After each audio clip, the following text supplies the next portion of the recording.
Hey, this is Mitja from Soundbridge. Before we begin the tutorial, please take a moment to subscribe, like and click the notification bell so you're notified every time we release a new video tutorial.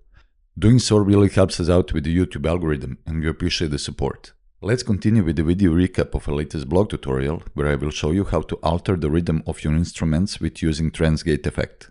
As its name implies, Trance-Gate is an effect associated with trance music. It kicked off in the 90s and the height of the trance popularity. The Trance-Gate Effect is a sequencer that breaks up continuous sound based on pre-programmed rhythm.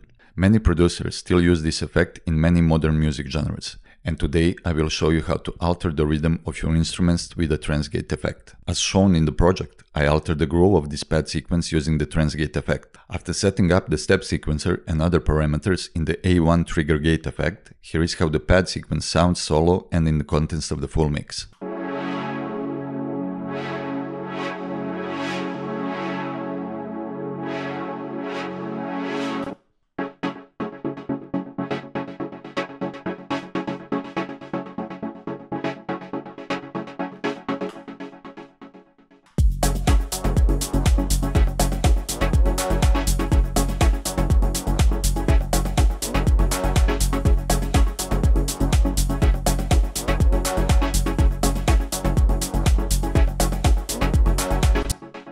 I hope you will find this technique interesting, and for a full blog article, please visit our website at soundbridge.io.